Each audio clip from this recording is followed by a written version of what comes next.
Welcome to the Eagle River Real Estate Market Update. My name is Jamin Goecker. I'm an associate real estate broker in the state of Alaska, and my mission, as always, is to help you to build an intentional and significant legacy for yourself and your family by coaching you in real estate. And we are here today to talk about Eagle River, and there are a lot of interesting things going on in this market. I have a couple theories that I'm kind of seeing just based upon my experience of operating in this little market here, and more than happy to kind of discuss any other theories down in the comment section once we're done here, but hear me out as I kind of delve into this today. Before we get started, though, do make sure that you do, in fact, like this video and subscribe. I know approximately 74% of you don't actually subscribe who do actually watch the channel on a regular basis, and if you get any value from it, please make sure to go ahead and subscribe. That does help me a lot. So let's go and jump into today's market update, though, looking first at the single-family properties. Now, the first thing that we see is that the number of properties that are available in the single-family market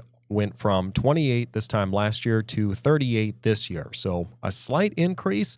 Historically, though, we're still pretty low because the number of properties we'd expect to normally see in the market around this time of year when I was, a couple of years ago when I was young and spry, we see that we were actually having about 160, 120, about 140 in that range of properties available. So the fact that we're only sitting at not even 40 really gives you an idea by how far we've fallen.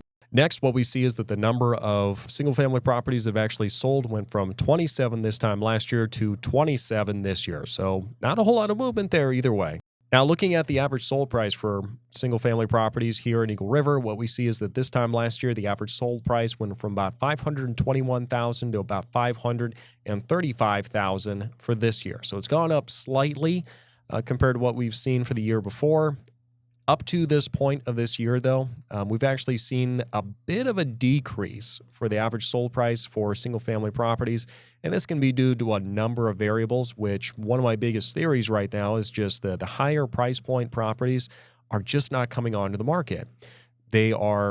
Most of them have interest rates that are about 2.5%, 3%, 4%, and for that reason, they are just holding on to their properties as hard as they can right now because they'd be able to afford way less if they were to go and try to buy something else in this market where the interest rates are sitting around like that 6.5%, 7% interest. So you can definitely see why people would be hesitant to hop onto the market, and that's kind of creating the shortage in the upper price ranges.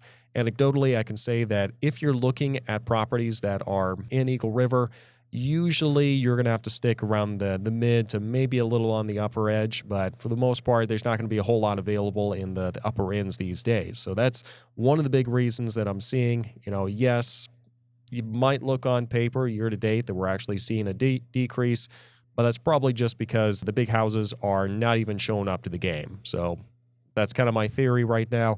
I'm open to any other theories, suggestions, all that good stuff you have in the comment section down below, though.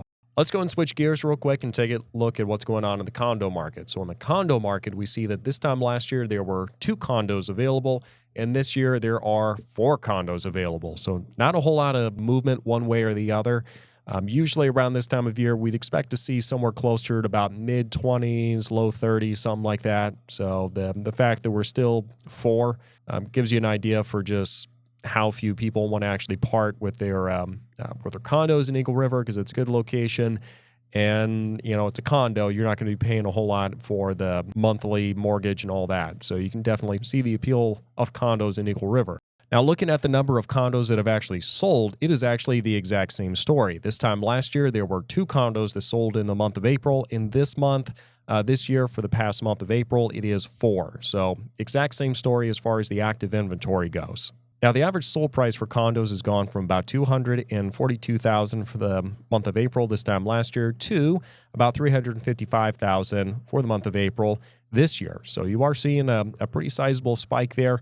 I wouldn't read too much into it just yet. I certainly want to just look at it and go, oh, well, that just means the average sold price has gone up literally by $100,000. It's not quite what I'm seeing there, but I would not be surprised if we do see a healthy appreciation for condos here in the area just because as interest rates go up, condos usually do become more desirable. And the reason we don't see more of them selling is there's just not a whole lot of them going on in the market to begin with because the homeowners know what they have and they're not very likely to let them go anytime soon. Now, let's go and take a break real quick. For those of you who've been watching for a little bit here, you do know that I host live streams on a weekly or bi-weekly basis, so do make sure you tune in for those and really take the opportunity to interact with our guests and everyone that we're bringing on to talk about Alaska, what it's like living up here, and really be able to kind of dive deep in a way that we just can't really do on these featured videos that we put out here. So do make sure that you take advantage of that. And yeah, that's all I got there. Let's go and finish up by looking at the multifamily market, though. Now, looking at the multifamily market, we see that this time last year, there was one multifamily property that was available in Eagle River, and this year there are 3. So that is something, that is an increase, but historically around this time of year, we were seeing closer to about 7 or 10. So I know a couple of properties doesn't move the needle much one direction or the other, but we still are historically down from where we normally are, but that's still an increase from the year before, so I'll take it. Now, the next thing we see is the number of multifamily properties that are actually selling went from 0 this time last year to 1 this year. So not a whole lot to report there, but there you go. All right, I'm not even going to lie. Once we're looking at the average sold price for multifamily properties in Eagle River, every month I'm not sure if I should include it or not, just because the information is so spotty. But sure, let's go ahead and go into it. This time last year for the month of April, the average sold price was 0 because nothing had sold, and this year it's $750. So there you go. Doesn't give you much of a takeaway there. What I would say is that Eagle River is a pretty desirable place to be a landlord because it's a low cap rate, which means that you're not going to be making as much, so you're not going to get as much of an ROI, but you're not going to have nearly as much of a headache as you're going to have in those areas with high cap rates. If you're not sure what all that means, reach out to me. Let's chat a little bit before you find out the hard way what a high cap rate is. All right, so let's go and summarize all this up real quick. If you are a buyer looking at this market, really the takeaway I would see is the market is a lot smaller, a lot more condensed than what it's been historically.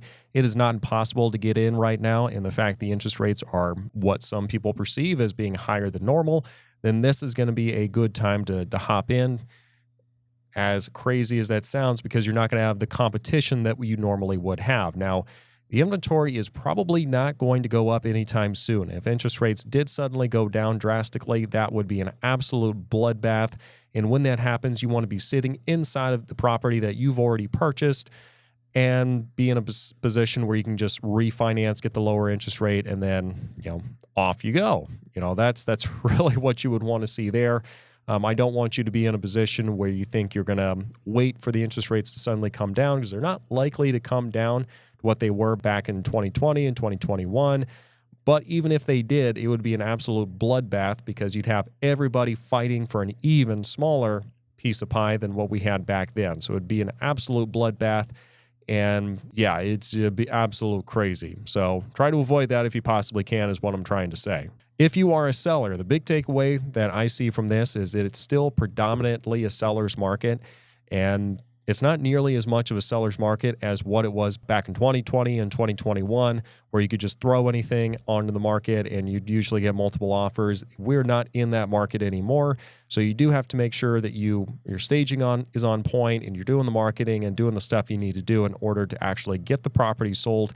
But once you've done that stuff, your odds of selling are pretty good as long as you're being reasonable on your price and your pricing is actually in line with what the market is indicating.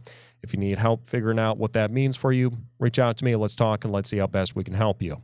For everybody else, and by everybody else, I mean investors, Eagle River is a great place for the investing, just like I said, because of the low cap rate and the fact that not a whole lot going on here, and so you have way less headache going into it, and so that's great. You just have to make sure that your numbers actually do pencil out for any properties that you do purchase. If you're looking for someone to help you with that, feel free to reach out to me. Let's chat and see how best I can help you. Well, that's about all I got. Thank you very much for watching, and we will see you next time.